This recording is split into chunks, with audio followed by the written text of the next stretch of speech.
Hai, perkenalkan nama saya Noverita. Di sini saya akan menjelaskan materi tentang zaman Madya di Indonesia, Kerajaan Samudra Pasai, dengan dosen pengampu Dr. Pabali Musa dan Dwi Surti Junida, SSOS MSI. Video ini merupakan tugas UAS dengan mata kuliah Sejarah Keberagaman Kebudayaan Indonesia, Program Studi Antropologi Sosial, Fakultas Ilmu Sosial dan Ilmu Politik, Universitas Tanjung Pura. Apakah kalian pernah mendengar Kerajaan Samudra Pasai? Apa sih itu Kerajaan Samudra Pasai? Kerajaan Samudra Pasai merupakan kerajaan Islam pertama di Indonesia yang terletak di Aceh. Bagaimana sih sejarah Kerajaan Samudra Pasai? Kerajaan ini didirikan oleh Meurasilu pada tahun 1267 Masehi. Bukti-bukti arkeologis keberadaan kerajaan ini adalah ditemukannya makam raja-raja Pasai di Kampung Giudong, Aceh Utara. Makam ini terletak di dekat bangunan pusat Kerajaan Samudra Pasai di Desa Beuringin, Kecamatan Samudra, sekitar 17 km sebelah timur Lok Seumawe.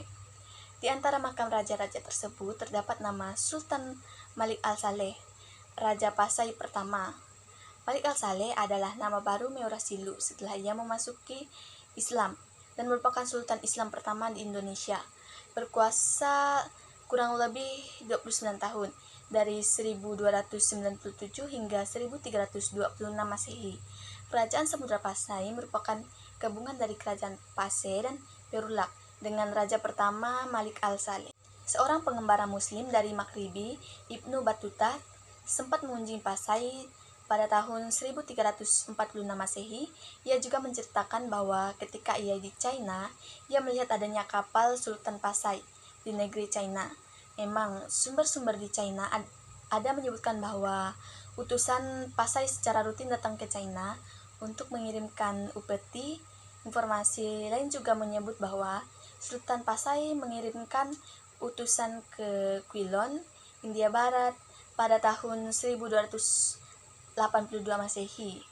Ini membuktikan bahwa Pasai memiliki hubungan yang cukup luas dengan kerajaan luar. Pada masa jayanya, Samudra Pasai merupakan pusat perniagaan penting di kawasan itu, dikunjungi oleh para saudagar dari berbagai negeri seperti China, India, Siam, Arab, dan Persia. Komoditi utama adalah lada. Sebagai bandar perdagangan yang besar, Samudra Pasai mengeluarkan mata uang emas yang disebut dirham. Uang ini digunakan secara resmi di kerajaan tersebut. Seiring perkembangan zaman, Samudra Pasai mengalami kemunduran hingga ditaklukkan oleh Majapahit sekitar tahun 1360 Masehi. Pada tahun 1524 Masehi ditaklukkan oleh Kerajaan Aceh. Terdapat faktor-faktor kejayaan Samudra Pasai. Apa saja sih faktor-faktornya? Yang pertama itu ada faktor ekonomi yang mempengaruhi kerajaan Samudra Pasai karena melimpahnya sumber daya alam yang dimiliki berupa emas, rempah-rempah, perak, kayu rotan, dan lain-lain. Yang kedua yaitu faktor agama karena kerajaan ini merupakan kerajaan Islam pertama di Nusantara.